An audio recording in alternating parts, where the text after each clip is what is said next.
नमस्कार दोस्तों, स्वागत है एक बार फिर आपके अपने YouTube चैनल जीवा स्टडी पर। मैं वरिष्ठ अध्यापक मुकेश कुमार जांगड़ आपका स्वागत करता हूं। तो अपन जो है कलाम द्वारा जो ऑफलाइन टेस्ट सीरीज आपके RPSC second grade GK paper 1 उसका जो है माइनर टेस्ट 11 देख रहे थे। 40 क्वेश्चन हो चुके हैं अपने। आज हम क्वेश्चन नंबर 41 से देखेंगे और आज की क्लास इसलिए इंपॉर्टेंट है क्योंकि आज अपने जो है वन रिपोर्ट जो है भारत की वन रिपोर्ट 2023 और साथ में जो है ऊर्जा अधिक क्षमता, ये दो टॉपिक जो है ऊर्जा संसाधन वाले सबसे ज्यादा इंपॉर्टेंट क्वेश्चन है। और आज की क्लास में आपको बहुत कुछ देखने को या जो है बहुत कुछ सीखने को मिलेगा, तो पूरा वीडियो जरूर देखें। सबसे पहला जो क्वेश्चन है आपका कि भारत वन स्थिति रिपोर्ट 2023 के अनुसार देश के वनावरण क्षेत्र में डैश दर्ज की गई।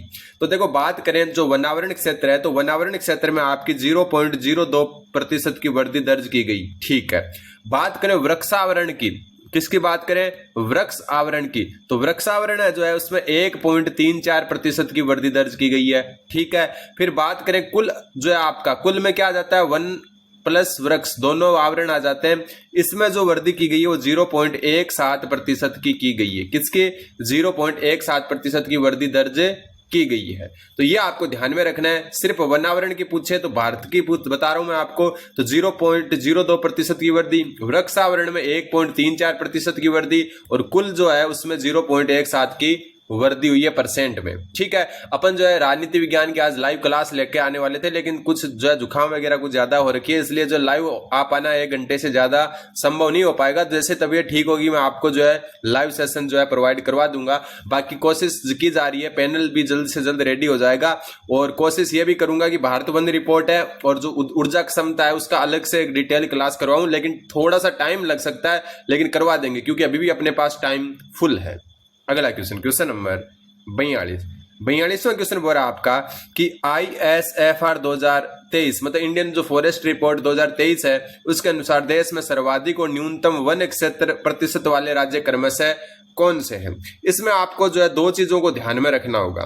ठीक है, पहली जो क्वेश्चन नंबर 42 में मैं बताऊंगा, अगली चीज मैं बताऊंगा क्वेश्चन नंबर 43 में। देखो, सबसे पहले हम बात करें जो है यहाँ पर पूछा है अभिलेखित वन का है। अभिलेखित वन को कहते हैं प्रशासनिक वन। क्या कहते हैं? अभिलेखित या जो प्रशासनिक वन है उनके बारे में पूछा है। तो ये अभिलेखित और प्रशासनिक वन है, इनका ध्यान रख लेना आप। इसमें अपन क्षेत्रफल के अनुसार बताएं तो सर्वाधिक कहां पर है? क्षेत्रफल के अनुसार की बात करें तो सर्वाधिक जो है क्षेत्रफल के अनुसार अभिलेखित प्रशासनिक या जो आपके वन क्षेत्र नाम आ जाए तब आपको करना है। सबसे ज्यादा है आपका मध्य प्रदेश में। ठीक है, थोड़ा शॉर्ट में लिख रहा हूं, मध्य प्रदेश। ठीक है, इसके बाद में है महाराष्ट्र। ठीक है, इसके बाद में उड़ीसा और फिर है छत्तीसगढ़। फिर 36 नाम लिख देता हूं, गढ़ तो आप आगे लगा देना। ठीक है, तो क्षेत्रफल के आधार पर सर्वाधिक जो अभिलेखित या प्रशासनिक वन क्षेत्र है वो मध्य प्रदेश का है, फिर महाराष्ट्र, फिर उड़ीसा, फिर छत्तीसगढ़। न्यूनतम की बात करें, दोनों चीजें अलग अलग है, देखना। क्वेश्चन नंबर 43 में मैं बताऊंगा वो वनावरण वृक्षावरण का बताऊंगा और ये मैं बता रहा हूं आपका अभिलेखित या प्रशासनिक वन। ठीक है, सबसे अगर न्यूनतम की बात करें तो न्यूनतम है आपका क्षेत्रफल के हिसाब से गोवा में, गोवा से थोड़ा सा ज्यादा जो है आपका हरियाणा में है। ठीक है, और हरियाणा से थोड़ा ज्यादा पंजाब में है और पंजाब के बाद में आता है सिक्किम। क्या आता है? सिक्किम। ये आता है आपका न्यूनतम क्षेत्रफल के हिसाब से। यहां पूछा प्रतिशत के हिसाब से, तो प्रतिशत के हिसाब से बात करें अपन, किसके हिसाब से बात करें? प्रतिशत के हिसाब से। थोड़े अलग कलर में लिख लेते हैं ताकि जो है कंफ्यूज नहीं हो जाए अपने को। तो क्षेत्रफल के अनुसार, प्रतिशत के अनुसार सर्वाधिक वाले है, उसमें सबसे पहला नाम आता है सिक्किम का। प्रतिशत में सर्वाधिक सिक्किम है। देखो, यहाँ पर न्यूनतम में नाम आ रहा है सिक्किम का, लेकिन बात प्रतिशत की आ जाए कि कुल जो क्षेत्रफल है उसका कितना प्रतिशत है। फिर नाम आता है मणिपुर का। ठीक है, फिर नाम आता है आपका उत्तराखंड का, उत्तराखंड, और फिर नाम आता है आपका हिमाचल प्रदेश का, हिमाचल प्रदेश का। और न्यूनतम की बात करें प्रतिशत के आधार पर तो न्यूनतम में जो नाम आता है आपका सबसे पहला आता है हरियाणा का। किसका आता है? हरियाणा का। दूसरा नाम आता है आपका पंजाब का, तीसरा नाम आता है आपका उत्तर प्रदेश का और चौथा नाम आता है बिहार का। तो ये आपको ध्यान में रखना है। तो ये ध्यान रखना है कि वन क्षेत्र या फिर अभिलेखित और प्रशासनिक वन जो है क्षेत्रफल के आधार पर जो क्रम आपका सर्वाधिक का ये है, न्यूनतम का ये है, प्रतिशत के आधार पर सर्वाधिक का ये है और न्यूनतम का ये है। यहां पर पूछा सर्वाधिक और न्यूनतम वन क्षेत्र प्रतिशत के आधार पर, तो सर्वाधिक है सिक्किम का, न्यूनतम हरियाणा का। ऑप्शन नंबर 4 इसका सही उत्तर हो जाएगा। अगला क्वेश्चन, क्वेश्चन नंबर 43। अब देखो इस क्वेश्चन में अपन अलग बात करेंगे। यहाँ बात होगी वनावरण की, जो अपनी नई, जो एक तो था अभी ऊपर वाला वन क्षेत्र होता है जो प्रशासनिक या अभिलेखित होता है। अब वनावरण की बात करें और यहाँ पर पूछा है कि जो भारत, ये भी क्वेश्चन अच्छा है कि पूर्वोत्तर भारत के कौन से राज्यों को छोड़कर शेष सभी राज्यों में वनावरण 70% से अधिक है। बहुत अच्छा क्वेश्चन है। सबसे पहले हम पूरा डिटेल से ही जान लेते हैं। वनावरण में जो आपकी ISFR जो आपकी 2023 है उसके अनुसार जो है सर्वाधिक, पहले हम लिखते हैं क्षेत्रफल, ये अलग क्रम है, ध्यान रख लेना। क्षेत्रफल के हिसाब से सर्वाधिक जो है इसमें वो किस में है, MP में। ठीक है, 2 नंबर पर आता है अरुणाचल प्रदेश। सर्वाधिक की बात हो रही है, मैं वापस बता रहा हूं किसकी बात हो रही है, सर्वाधिक की। अरुणाचल प्रदेश के बाद में जो आपका आता है वो आता है छत्तीसगढ़, और छत्तीसगढ़ के बाद में आता है उड़ीसा। उड़ीसा, ठीक है। न्यूनतम की बात कर लेते हैं। न्यूनतम के हिसाब से जो है सबसे कम आता है आपका हरियाणा में, ठीक है। फिर आता है पंजाब, फिर गोवा, क्षेत्रफल के हिसाब से बता रहा हूं, और फिर सिक्किम। ठीक है, ये बात हो रही है वनावरण की। ठीक, अब बात करते हैं प्रतिशत के आधार पर। किसके आधार पर बात करते हैं, प्रतिशत के आधार पर। प्रतिशत के आधार पर, प्रतिशत में सर्वाधिक जो आती है आपके प्रतिशत में वो मिजोरम आता है सर्वाधिक। उसमें क्या आ रहा था सर्वाधिक सिक्किम, लेकिन यहाँ मिजोरम। फिर मेघालय, ठीक है, वो अभिलेखित वन थे, वापस आपको ध्यान में रखना है। फिर मणिपुर, और फिर नागालैंड, ये आपको ध्यान में रखना है। ठीक है, एक भूल गया शायद मैं यहाँ पर जो है, एक भूल गया, अरुणाचल प्रदेश का भी नाम आएगा बीच में, 1 मिनट। मिजोरम, अरुणाचल प्रदेश, और इसके बाद में जो आता है आपका फिर मेघालय आता है, फिर मणिपुर आता है, मणिपुर, और फिर जो आपका नागालैंड आता है, नागालैंड। और ये सारे के सारे 70% से अधिक है, ये ध्यान रख लेना, सारे के सारे। ठीक है, न्यूनतम की बात करें प्रतिशत के आधार पर, किसकी, न्यूनतम की। न्यूनतम की बात करें तो सबसे कम जो है आपका हरियाणा। हरियाणा का तो भूलना ही नहीं है, कारण यहाँ खेती ज्यादा होती है। हरियाणा पंजाब में तो वन क्षेत्र कम है। फिर पंजाब, फिर राजस्थान अपना, और फिर यूपी, ये न्यूनतम का है। तो ये चारों भी पता होना चाहिए, पिछले चारों भी होना चाहिए। तो 70% से अधिक पूर्वोत्तर भारत के जो राज्य है उसमें किसको छोड़कर जो है, देखो ये सारे 70% से अधिक वनावरण रखते हैं, लेकिन इसमें किसका नाम नहीं है, एक तो असम का नाम नहीं है, एक सिक्किम का नाम नहीं है। तो उत्तर हो जाएगा इसका ऑप्शन नंबर 3। बहुत अच्छा क्वेश्चन है।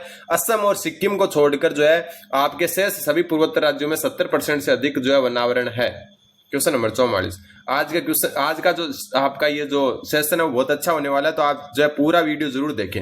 फिर आपने टुंड्रा वनस्पति के बारे में है कि कथन 1 है कि टुंड्रा वनस्पति 4876 मीटर से 5100 मीटर तक की ऊंचाई तक पाई जाती है, बिल्कुल। और ये आपकी पूर्वी हिमालय क्षेत्र में पाई जाती है, पूर्वी हिमालय क्षेत्र में, पूर्वी हिमालय क्षेत्र में पाई जाती है। फिर काई, लाइकेन, मॉस आदि जो वृक्ष है वो टुंड्रा वनस्पति के अंतर्गत आते हैं। तो काई, लाइकेन और मॉस जो है आपके टुंड्रा वनस्पति के अंतर्गत ही आते हैं। तो ये भी सही है और ये भी सही है, कथन दोनों सही है। तो उत्तर हो जाएगा आपका ऑप्शन नंबर 1। और ये कहां पर, पूर्वी हिमालय में, जो नॉर्थ ईस्ट है खास करके उधर पाए जाते हैं।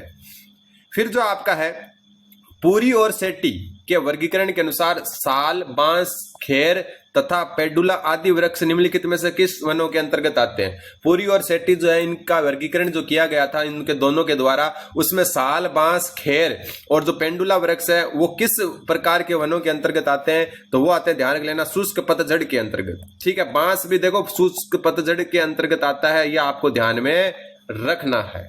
अगला क्वेश्चन, क्वेश्चन नंबर 46। ये क्वेश्चन भी अच्छा है। उष्णकटिबंधीय मरुस्थलीय वन निम्नलिखित में से किस क्षेत्र में पाए जाते हैं। तो देखो उष्णकटिबंधीय जो है मरुस्थलीय वन 2 जगह पाए जाते हैं भारत में। एक तो आपका जो है उत्तर पश्चिमी भारत यानी कि जो थार का मरुस्थल है वहां पाए जाते हैं, ये तो सभी को पता है। दूसरा देखो जैसे भारत का ये ऐसे नक्शा होता है नीचे से, 1 मिनट, ऐसे नीचे से जो भारतीय प्रायद्वीपीय भारत है वो इस हिसाब से है। यहाँ जो है कर्नाटक है आपका, क्या है, कर्नाटक। ठीक है, यहाँ जो है केरल है आपका, और ये पश्चिमी घाट है। पश्चिमी घाट है पहाड़ियों का नाम, पश्चिम घाट। ठीक है, और इस पश्चिमी घाट का जो ये पूर्वी इलाका है कर्नाटक का, यहां वर्षा नहीं होती है, कारण कि ये जो है आपका पश्चिमी घाट के कारण जो है छाया में आ जाता है, वृष्टि छाया क्षेत्र है ये। तो यहां पर भी मरुस्थलीय वनस्पति ही पाई जाती है। कहां, कर्नाटक में भी पाई जाती है। तो ये देखो पश्चिमी घाट के पश्चिमी ढलानों पर, पश्चिमी ढलान तो इस साइड हो गए, या तो ये होता पश्चिमी घाट के पूर्वी ढलानों पर, या फिर इसका दूसरा नाम है आपका प्रायद्वीपीय पठार का वृष्टि छाया प्रदेश, मतलब जहां पर बारिश जो है आपके पश्चिमी घाट जो है उसको अवरोध के रूप में आ जाता है और वहां वृष्टि छाया क्षेत्र बन जाता है। वहां भी मरुस्थलीय प्रकार की जो है जलवायु पाई जाती है। कहां पर? कर्नाटक के कुछ भाग में, केरल का भी कुछ भाग आता है। तो पहला और दूसरा दोनों जगह मरुस्थलीय वन पाए जाते हैं। तो उत्तर हो जाएगा 1 व 2, ऑप्शन नंबर 1। अगला क्वेश्चन, अगला जो क्वेश्चन है आपका, हिमालय के गिरिपाद में पाए जाने वाले वनों का प्रकार। हिमालय के गिरिपाद में या गिरिपद में पाए जाने वाले वनों का प्रकार। गिरिपद मतलब जस्ट निचला जो शिवालिक का भाग है उसमें जस्ट नीचे जो पाया जाता है हिमालय के तलहट में, तो वो कौन से वन पाए जाते हैं? तो वो पाए जाते हैं पर्णपाती वन, ध्यान रख लेना। अल्पाइन वन, ये भी पूर्वी जो हिमालय उसमें पाए जाते हैं, ध्यान रख लेना। पूर्वी हिमालय में जहां टुंड्रा पाए जाते हैं वहीं जो है ये पाए जाते हैं, ठीक है। टुंड्रा भी पूर्वी हिमालय में पाए जाते हैं और अल्पाइन वन भी पूर्वी हिमालय में पाए जाते हैं, लेकिन जो हिमालय का गिरिपाद है उसमें पर्णपाती वन पाए जाते हैं। क्वेश्चन नंबर 48वां क्वेश्चन बोल रहा है आपका कि राष्ट्रीय हरित हाइड्रोजन मिशन 2023, राष्ट्रीय हरित हाइड्रोजन मिशन 2023 के तहत देश में 2030 तक प्रति वर्ष कम से कम कितना हरित हाइड्रोजन उत्पादन क्षमता का लक्ष्य रखा गया है? तो 2030 तक जो है आपका 5 मिलियन मीट्रिक टन जो है प्रति वर्ष का जो है टारगेट रखा गया है। अब इसमें एक चीज आपको ध्यान में रखना है, देश का पहला हरित हाइड्रोजन संयंत्र कहां पर है? ये सबसे पहले किसके द्वारा? तो ऑयल इंडिया लिमिटेड द्वारा। किसके द्वारा? मतलब इंडियन ऑयल जो है ना, ऑयल इंडिया लिमिटेड द्वारा लगाया गया है। और कहां पर? तो ये लगाया गया आपका जोरहट में, और जोरहट कहां पर है? आपका असम में। तो ये आपको ध्यान में रखना है, देश का पहला हरित हाइड्रोजन संयंत्र ऑयल इंडिया द्वारा जोरहट असम में लगाया गया है। Question number 49। अब ऊर्जा के क्वेश्चन। भारत में दिसंबर 2024 तक कुल अधिष्ठापित ऊर्जा क्षमता में शीर्ष क्या है? तो देखो यहां पर जो अगर बात कर लेते हैं एकदम अच्छे तरीके से बात करेंगे कि कौन से में कितना है। सबसे पहले जो कुल अधिष्ठापित ऊर्जा जो क्षमता है भारत की वो 4,62,000, ठीक है, 4,62,002 मेगावाट है। कितनी? 4,62,002 मेगावाट जो है भारत की कुल जो है आपकी क्या है, जो है अधिष्ठापित ऊर्जा क्षमता है। इसमें से अगर बात करें अपन जो है कौन सी कितनी है, तो एक जीवाश्म जो है, जीवाश्म ऊर्जा का प्रतिशत लगभग 52.9% है। और गैर जीवाश्म जो ऊर्जा है आपका, इसकी लगभग 47.1% है। इसको गैर जीवाश्म को अपन गैर परंपरागत भी कह सकते हैं। क्या? गैर परंपरागत। और इसी का दूसरा नाम हम कह सकते हैं नवीकरणीय ऊर्जा, ठीक है। ये तीनों एक के ही नाम है और ये 47.1% है, ठीक है। बात अपन करें जो है गैर जीवाश्म में, तो गैर जीवाश्म में जो सौर ऊर्जा है वो सबसे ज्यादा है। गैर जीवाश्म में अधिकतम ये है लगभग 21.2%। लेकिन जो कुल मतलब बात करें कुल में शीर्ष कौन सी है? तापीय ऊर्जा। तापीय ऊर्जा मतलब कोयला जो से जो ऊर्जा उत्पन्न होती है उसको कहते हैं तापीय ऊर्जा। तो सबसे ऊपर यही है आपकी, ठीक है। और ये जो है आपकी जो है किसमें जो है सबसे ज्यादा है? तो ये आपकी नवीकरणीय ऊर्जा है उसमें सबसे ज्यादा यही है, नवीकरणीय में सर्वाधिक ये है, ठीक है। बाकी तापीय ऊर्जा कुल ऊर्जा में सर्वाधिक है। जीवाश्म जो है 52.9 है और गैर जीवाश्म जिसको गैर परंपरागत या नवीनीकरण भी कह सकते हैं। Question number 50। दिसंबर 2024 तक देश के कुल ऊर्जा उत्पादन में नवीकरणीय ऊर्जा है उसके संसाधन द्वारा उत्पादित ऊर्जा का क्या योगदान है? अभी ऊपर ही अपन बात करके आए 47.1%, तो उत्तर हो जाएगा लगभग 47%। सेम वो का वो क्वेश्चन आपके आ चुका है। अगला क्वेश्चन, क्वेश्चन नंबर 51। निम्नलिखित में से कौन सा पेट्रोलियम उत्पादन क्षेत्र पश्चिमी अपतटीय, अपतटीय का मतलब होता है जो समुद्र के अंदर हो, समुद्र में हो, ठीक है, उसको कहते हैं अपतटीय, ठीक है। और जो तट पर हो उसको अभितटीय कहते हैं। तो अपतटीय जो आपका क्षेत्र है उसमें सम्मिलित नहीं है, किसमें? पश्चिमी जो अपतटीय क्षेत्र में। सबसे पहले हम बात करें अलियाबेट द्वीप की, तो अलियाबेट जो द्वीप है आपका ये खंबात की खाड़ी में, और खंबात की खाड़ी आपको पता है पश्चिम में है, गुजरात के पास खंबात की खाड़ी, और गुजरात गुजरात में नहीं मान सकते क्योंकि समुद्र के अंदर है, ठीक है। फिर बात करते हैं अपन वसाई क्षेत्र की। ये मुंबई हाई से दक्षिण में है, मुंबई हाई से, और ये भी क्या है? समुद्र के अंदर है, अरब सागर में। कहां पर है? अरब सागर, दोनों ही अरब सागर में ही है और अरब सागर पश्चिम में है। फिर मुंबई है, ये तो अपने को पता ही अरब सागर में है, मुंबई के पास में ही है ये। तो ये भी तीनों के तीनों क्या हो गए आपके, ये तीनों आपके जो है क्या हो गए, पश्चिम अपतटीय क्षेत्र हो गए। लेकिन चौथा नहीं है, नारीमन्नम और कोविलपम, मतलब अलग अलग नाम है इसके अजीब से, क्योंकि दक्षिण भारत के हैं कोविलपल। तो ये आपके कहां पर है, ये आपके कावेरी नदी बेसिन में है। किसमें, कावेरी नदी बेसिन में। तो ये जो है पश्चिमी अपतटीय क्षेत्र के अंतर्गत नहीं आते। ठीक है, तो उत्तर जाएगा ऑप्शन नंबर 3।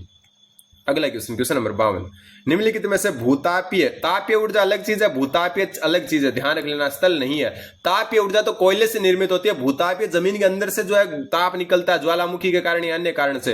तो भूतापीय आपने कहीं देखा होगा वैसे बुलबुले निकलते पानी के, कहीं टीवी पर देखा होगा, वीडियो में देखा होगा, गर्म पानी निकलता अपने आप, तो वो इसी का नतीजा है। तो भूतापीय ऊर्जा से संबंधित स्थल कौन सा नहीं है, पुग्गा घाटी, लद्दाख में भूतापीय ऊर्जा होती है, बिल्कुल होती है। ठीक है, फिर बात करें मणिकर्ण, हिमाचल प्रदेश, तो यहां पर भी निकलती है, ज्यादातर ये जो हिमालय क्षेत्र है वहां निकलती है। ठीक है, तपोवन उत्तराखंड में, बिल्कुल नाम से तप रहा है, तो तपोवन एक ताता पानी, अपने राजस्थान में ताता किसको बोलते हैं, गर्म को, और गर्म से भूतापीय देखो छत्तीसगढ़ में ही है। मतलब कुल मिला के भारत की जो सारी भाषाएं है ना वो जुड़ी हुई है, बस धीरे धीरे आपका ब्रंश है वो चेंज हो गई। वरना छत्तीसगढ़ में भी जो आपका भूतापीय ऊर्जा जो मतलब स्थल है उसका नाम ताता पानी है, और ताता पानी मतलब गर्म पानी, ताता तो आपने ही बोला है। ठीक है, तो और ध्यान रखना अपन, तो यहाँ पर ताता पानी जो है ये छत्तीसगढ़ में, ये भी भूतापीय ऊर्जा का जो है एक स्थल है। बात करें जल खेड़ी या जल खेरी पंजाब की, तो ये इससे संबंधित नहीं है। ये किससे संबंधित है, तो ये बायोमास ऊर्जा से संबंधित है। किससे, बायोमास ऊर्जा से संबंधित है। क्वेश्चन नंबर 53वां क्वेश्चन बोल रहा है, ये भी अच्छा क्वेश्चन है, निम्नलिखित में से कौन सा परमाणु संयंत्र पूर्णतः स्वदेशी तकनीक पर से निर्मित है। ठीक है, एक मिनट, पूर्णतः स्वदेशी तकनीक से निर्मित पूछा है तो पहले अपन जो है पूरा जान लेते हैं। सबसे पहले बात करें भारत का जो है फर्स्ट कौन सा था, भारत का फर्स्ट था तारापुर परमाणु संयंत्र, महाराष्ट्र में है ये, MH मतलब महाराष्ट्र, फर्स्ट मतलब पहला है ये। ठीक है, कब बना ये, तो ये 1969 में, और अमेरिका की सहायता से। किसकी सहायता से, अमेरिका की सहायता से। सेकंड जो है अपने राजस्थान वाला है रावत भाटा चित्तौड़गढ़ में है ये, राजस्थान में, और ये 1972 से संचालित है, और ये कनाडा के सहयोग से चलता है। किसके सहयोग से चलता है, कनाडा के सहयोग से। ठीक है, फिर अपन जो ये ऑप्शन वालों को थोड़ा सा देख लेते हैं अच्छे तरीके से। तो एक आपका जो ये कुड्डनकुल्लम है, ये आपका तमिलनाडु में है। कहां पर है, तमिलनाडु में, और ये रूस के सहयोग से चलता है। ठीक है, जैतपुर के बारे में मैं आपको थोड़ा सा बता दूं, जो जैतपुर आपका ये महाराष्ट्र में है, और ये भी ये प्रस्तावित है, बन रहा है प्रस्तावित, और ये फ्रांस के सहायता से बन रहा है। किसकी सहायता से, फ्रांस की सहायता से बन रहा है। ठीक है, फिर बात करें अपन कल्पकम की, कल्पकम जो है आपका ये तमिलनाडु में है, और ये पूर्णतः स्वदेशी है, इसमें किसी देश की मदद नहीं ली जा रही है। बाकी देखो रूस, फ्रांस, कनाडा, अमेरिका सब जो है कहीं ना कहीं योगदान दे रहे हैं, लेकिन जो पूर्णतः स्वदेशी कौन सा है, कल्पकम, और ये कहां पर है आपका, तमिलनाडु में। ठीक है, कुछ और है उसका अपन आगे जो है चर्चा करेंगे, अगले जो क्वेश्चन आएंगे उनमें। निम्नलिखित में से जो है पवन ऊर्जा उत्पादित करने वाले राज्यों का उपयुक्त समुच्चय बताओ। तो पवन ऊर्जा में सबसे ज्यादा उत्पादन, अब अपन राजस्थान का नाम सोचेंगे, लेकिन ध्यान रख लेना राजस्थान इस लिस्ट में नहीं है। पवन ऊर्जा जो है उसमें सबसे ज्यादा गुजरात, फिर तमिलनाडु है। राजस्थान का पवन ऊर्जा में एक नाम आता है 150 मीटर से ऊपर संभाव्य क्षेत्र, 150 मीटर से ऊपर संभाव्य जो क्षेत्र है उसमें राजस्थान 1 नंबर पर आता है। ये आपको ध्यान में रखना है, क्या आता है, राजस्थान संभावना में 150 मीटर से ऊपर वाले क्षेत्रों में 1 नंबर पर आता है। ठीक है, बाकी ध्यान रख लेना गुजरात और तमिलनाडु जो है वो पवन ऊर्जा में अधिकतम है, सौर ऊर्जा राजस्थान में अधिकतम है। ठीक है, अगला क्वेश्चन। अब देखो यहाँ पर अन्य परमाणु संयंत्रों की बात करेंगे।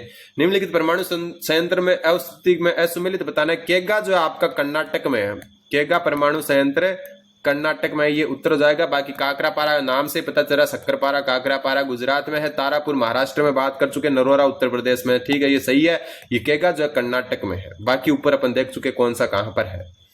फिर अब भारत की नदियों, निम्नलिखित में से कौन सी एक नदी जो है जवारंदनमुख, जिसको कहते हैं एस्चुरी, बनाती है। तो एस्चुरी बनाने वाली नदी है तापी नदी। ठीक है, पहले हम थोड़ा सा चर्चा कर लेते हैं कौन सी नदी कहां से निकलती है। गोदावरी नदी की बात करें तो ये जो है त्र्यंबकेश्वर महाराष्ट्र से निकलती है। ठीक है, कावेरी नदी के बारे में वैसे अपन कल बात कर चुके हैं, वापस मैं बता देता हूँ। ये ब्रह्मगिरी की पहाड़ियां जो है, ब्रह्मगिरी पहाड़ियां, और ये है आपकी कर्नाटक में, वहां से निकलती है। और कावेरी नदी का जो डेल्टा है जहां पर ये जाकर मिलती है समुद्र में, वो चावल की खेती के लिए जो है प्रसिद्ध है, चावल खेती के लिए प्रसिद्ध है। महानदी जो आपका जो है कहां से निकलते हैं, सिंहावा पहाड़ी, अमरकंटक छत्तीसगढ़ से निकलती है। किससे? छत्तीसगढ़ से। ठीक है। तापी नदी की बात करें तो तापी नदी ही मुख्य जो नदी है इसमें, ये एमपी के बैतूल से निकलती है, बैतूल जिला एमपी का, वहां से निकलती है। ठीक है। और ये एस्चुरी बनाती है। और इस तापी नदी पर 2 परियोजना है, एक उकाई परियोजना और एक जो परियोजना है काकरापारा। कौन सी पारा? काकरापारा, ऊपर ही पढ़कर आए। ये दोनों परियोजना इसी नदी के ऊपर स्थित है। क्वेश्चन नंबर 57, सबसे बड़ा नदी द्वीप है, तो सबसे बड़ा नदी द्वीप है माजुली द्वीप, असम में है। ये कहां पर है? असम में। और कौन सी नदी पर? तो ब्रह्मपुत्र नदी पर है। दुनिया का सबसे बड़ा नदी द्वीप है ये। अगला question, question number 58, Deccan trap क्षेत्र किसके कारण बना हुआ? जो दक्कन ट्रैप क्षेत्र है दक्षिण भारत के, मध्य भारत से थोड़ा सा नीचे की साइड, तो ये किससे निर्मित है? तो ये निर्मित है आपका ज्वालामुखी के दरार उद्भेदन से। किससे? ज्वालामुखी के जो है दरारी उद्भेदन से। फिर मानसूनी पवनों को डैश नाम से भी जाना जाता है, ये भी एक अच्छा क्वेश्चन है। सॉरी, मानसूनी पवने नहीं, मानसूनी वनों को किस जो है नाम से जाना जाता है? तो मानसूनी वन है, उनका दूसरा नाम है आपका उष्णकटिबंधीय पर्णपाती वन। कौन सा? उष्णकटिबंधीय पर्णपाती वन, मानसूनी वन का दूसरा नाम है। फिर आता आपका निम्नलिखित में से कौन से जो युग्म है दरों का, वो सिक्किम में स्थित है। बहुत अच्छा क्वेश्चन है ये भी। तो सबसे पहले हम बात करें नाथुला सिक्किम में है। ठीक है। लेकिन नीतिला जो दरा ये उत्तराखंड में है। कहां पर है? उत्तराखंड में। तो ये तो गलत हो गया। जेलेबला और नाथुला ये दोनों सिक्किम में है, बिल्कुल है। लेपुलेख और जो है थागाला ये दोनों उत्तराखंड में है। ठीक है। नाथला सिक्किम में ऊपर बात कर चुके अपन, लेकिन बारालाचला जो दरा है वो आपका हिमाचल प्रदेश में है। तो सही हो गया ऑप्शन नंबर 2, हिमाचल प्रदेश। अब बचे हुए क्वेश्चन अगले वीडियो में देखेंगे, तब तक आप चैनल जीवा स्टडी पर जो है बने रहें, चैनल को सब्सक्राइब करें, लाइक करें। धन्यवाद। बने रहें जीवा स्टडी के साथ।